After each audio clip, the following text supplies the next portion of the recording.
From out of the blue, the Dallas Cowboys have reemerged as title contenders. But today, more than 90,000 Los Angeles Ram fans have filled the Coliseum to see if the NFL's stingiest defense can carry the club to its 8th straight win. Los Angeles allowed a scant 135 points during the regular season, and to many opponents, the Ram defense seemed larger than life.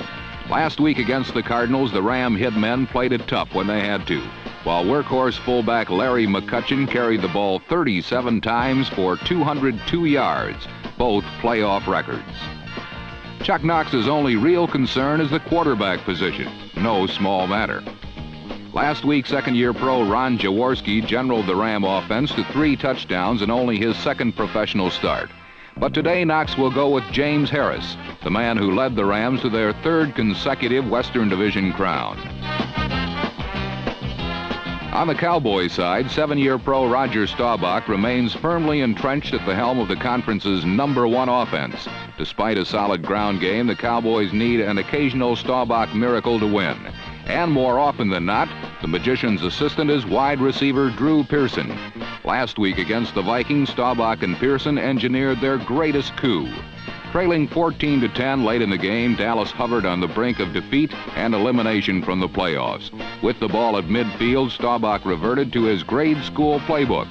In essence, Staubach instructed Pearson to get behind the Vikings secondary, and Staubach promised to throw the ball as far as he could. And as a chilled horde of Viking fans watched, Staubach and Pearson weaved their magic.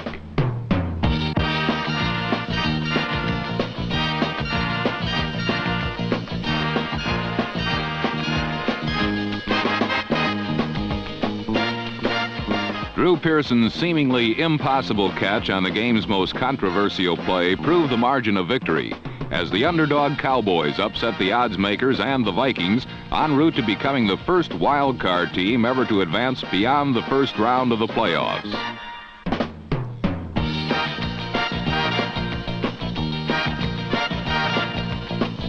But today, before a highly partisan sellout crowd in the Los Angeles Coliseum, Dallas will need a miracle of a higher magnitude. The Dallas Cowboys and the Los Angeles Rams in the NFL Game of the Week.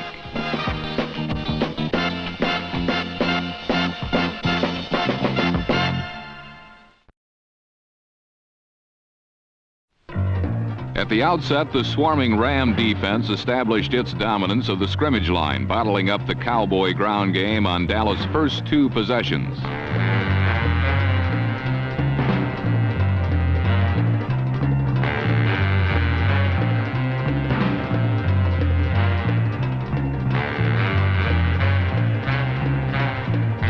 The Rams stopped the Cowboys' conference-leading offense cold, but the acknowledgments may just as well have gone to Dallas, where the fired-up Cowboy defenders ripped and tore at fullback Larry McCutcheon, limiting the All-Pro running back to 0 net yards on his first 3 carries.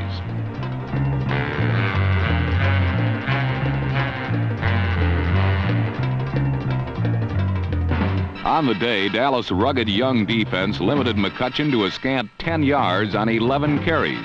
And early on, they registered the game's first big turnover.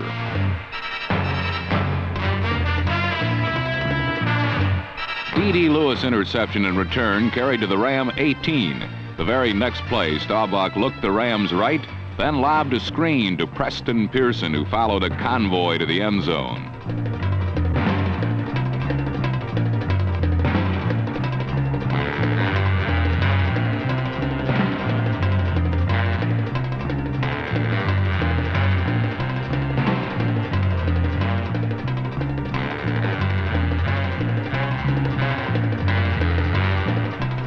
The screen pass is an integral part of the Cowboys' multiple offense, and the Rams' hard-charging, reckless pass rush afforded Dallas the opportunity to execute their screen to perfection.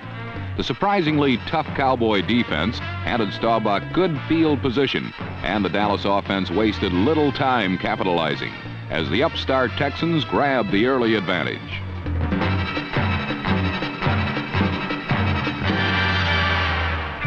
Although he threw a costly interception, James Harris remained at quarterback, but Chuck Knox's faith in Harris failed to restore the zip to Harris throwing arm as the Ram attack ground to a halt.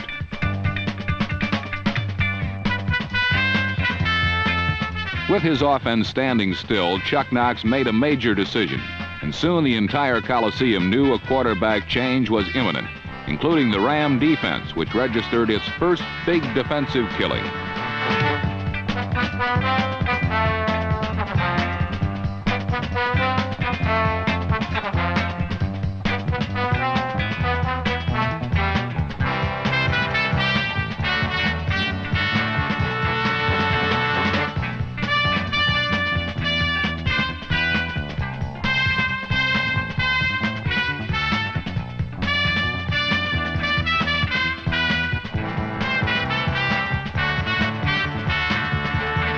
Bill Simpson's 37-yard return was the Rams' first penetration into Dallas territory.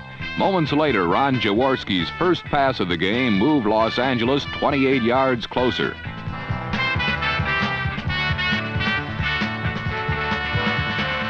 Following Jaworski's hookup with Cullen Bryant, the Rams could advance no further. And on fourth down, Tom Dempsey experienced similar frustration.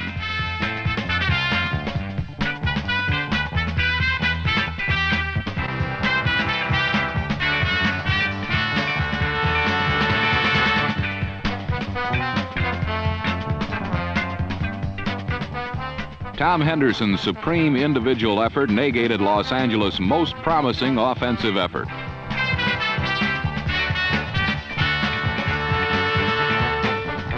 Still, the Rams boast an impressive array of offensive talent.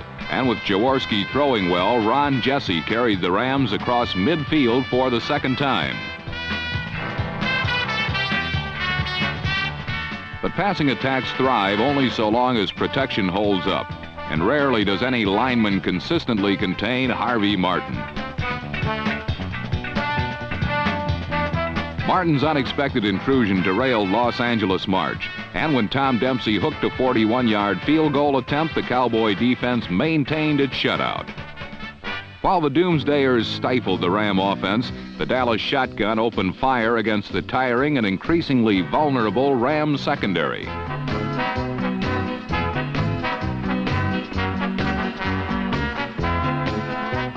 Staubach's 42-yard strike to Golden Richards cut through the Rams' veneer of invincibility. In Ram territory, Staubach turned to Preston Pearson, whose sure hands have added even more diversity to Dallas' multifaceted attack. Facing third and goal on the 4, Staubach looked to the end zone where Golden Richards had found his own little piece of real estate. Dallas's 76-yard march made the beleaguered Ram defense look all too human. 9 plays, 4 1/2 minutes, and 7 more points. And suddenly the Cowboy offense had taken command of the football game. Possibly the frustrated Ram defenders were puzzled by the Cowboys' numerous offensive sets, but more likely the Rams were just plain beaten. And while the Cowboy offense handled the Rams at the scrimmage line, the Los Angeles attack discovered new ways to beat itself.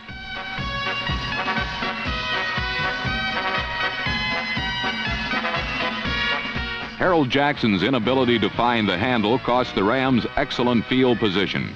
Later, the Rams' misfortune continued as yet another well-thrown Jaworski bomb arrived on target, but the target wore gloves made of lead.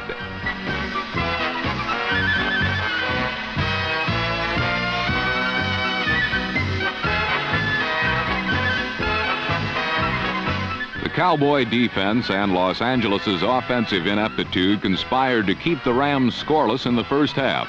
And with Los Angeles offering so little resistance, Roger Staubach once again went to work on the vaunted Ram defense, mixing deep passes with play action and forever keeping the Rams off balance.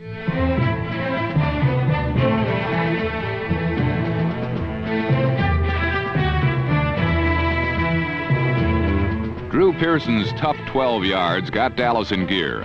And as is his custom, Staubach will risk the many dangers outside the pass pocket to keep a Dallas drive moving. From the 15, with a minute to play in the half, Staubach again went to Preston Pearson on a play that iced away a Dallas victory, and a play that will linger on in the memory of all who witnessed its splendid precision.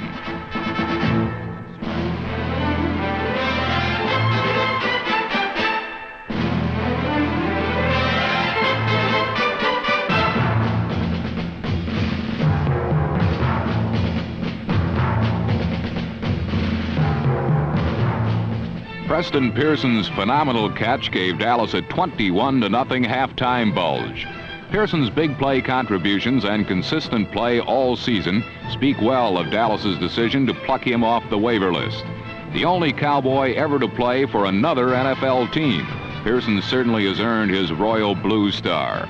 The prehensile-handed running back accounted for 79 yards and 2 touchdowns in the first half, spurring on the Cinderella Texans to an eye-opening lead in a game that many thought the Cowboys didn't belong in.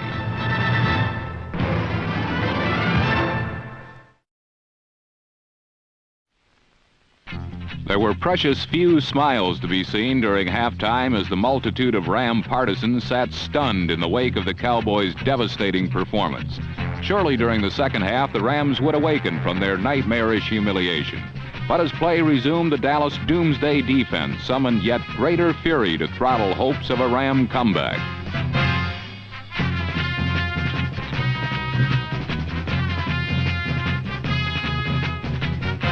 On their initial series, number 79 defensive end Harvey Martin established the tenor of play with this crushing tackle on Lawrence McCutcheon.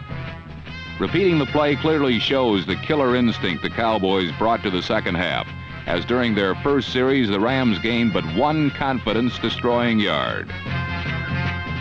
Irreversibly, the golden hopes of a Ram championship were being eclipsed by the surging Cowboys. And true to championship form, the Dallas offensive unit, on its very first possession of the second half, struck out to reestablish its point-producing momentum. For the NFL's best overall defense, it was clearly time to show its grit. With 21 Dallas points already on the board, the Ram defense towed in to counter the Cowboys. But their struggle to dim Dallas's bid for stardom proved futile. Roger Staubach got the drive underway with a screen to Preston Pearson.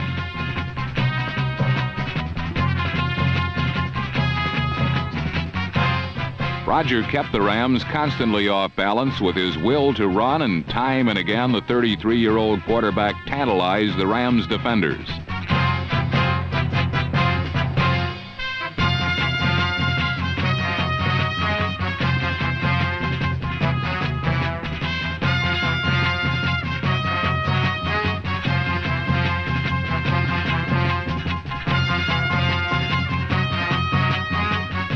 With 25 yards of his own contributed to the drive, Staubach's running threat made this seldom-seen shuffle pass to Preston Pearson work.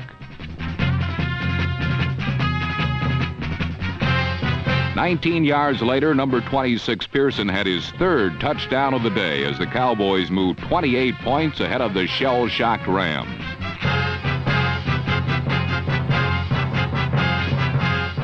On the following possession, quarterback Ron Jaworski came on to suffer through perhaps the most wrenching series of his career. With 28 points to overcome, the Rams and Jaworski had but one recourse to follow. And so with little threat of the run, the Dallas front four had but one objective, and that was get the quarterback. The first one to the target was number 72, Ed Jones, who brought his 6'9", 260-pound frame crashing into Jaworski. On the next play, Jethro Pugh was the Dallas defender, spinning the Rams signal caller earthward, as yet another Rams series accumulated minus yardage.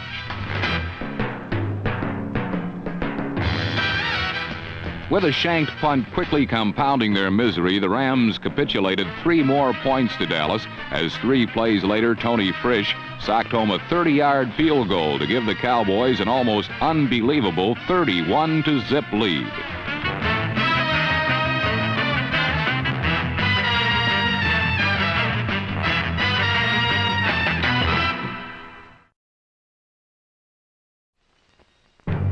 With a mountain of points to overcome, a team that had won 12 games and lost but 2 took the field once more to resurrect a measure of dignity. Immediately, Jaworski found number 24, Willie McGee, for 17 yards. But in keeping with their ill fortune, a holding penalty nullified the game. On the next play, Doomsday dominated again as number 77, Bill Gregory, bagged himself a quarterback sack.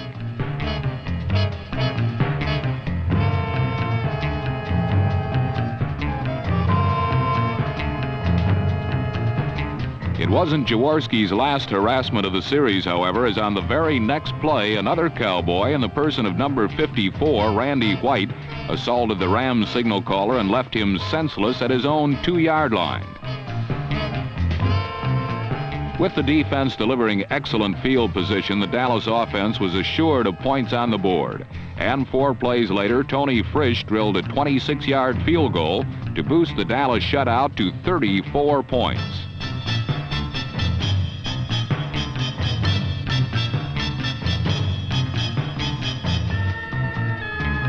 In the face of the brutal physical pounding and even more crushing emotional exasperation of the game, the Rams' pride did not allow the Cowboys to continue the humiliation without a point on the board.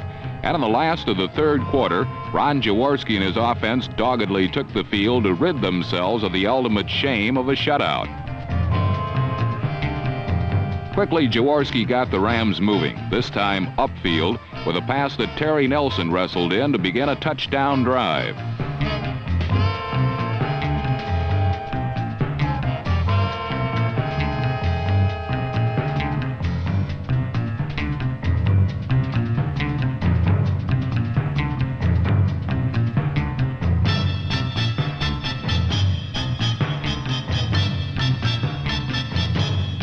On the following play, the Rams got a tremendous break when Jaworski's pass to number 81, Ron Jesse, was ruled interfered with by Dallas defender number 46, Mark Washington. Suddenly, the Rams were in go position at the Dallas 19-yard line, and the hometown fans finally had something to cheer about. From there, Jaworski executed a fancy bit of play action, then slid a pass to Lawrence McCutcheon, who took it to the Cowboys' 6-yard line. Once in close, Ron Jaworski wanted to keep it simple, so he packed the ball away and hightailed it for the flag.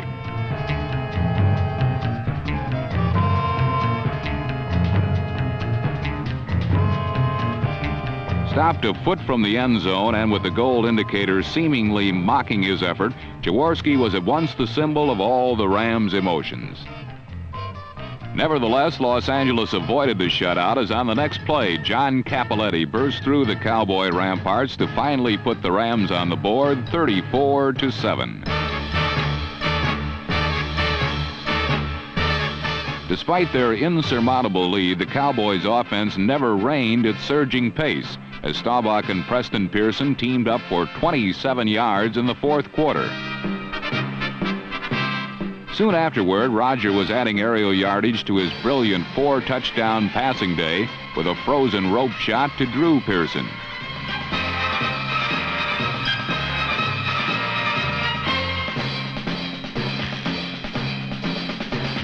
From the Rams' 9-yard line, Rogers' on-the-money pass to number 81, Percy Howard, was deflected at the last moment, and the Cowboys had to settle for a third Tony Frisch field goal to make the final score 37-7. The final quarter was particularly embarrassing for the Rams as the tyranny of Cowboy dominance allowed but 4 Los Angeles possessions, the last of which resulted in interception number 2 for Cowboy linebacker number 50, D.D. Lewis.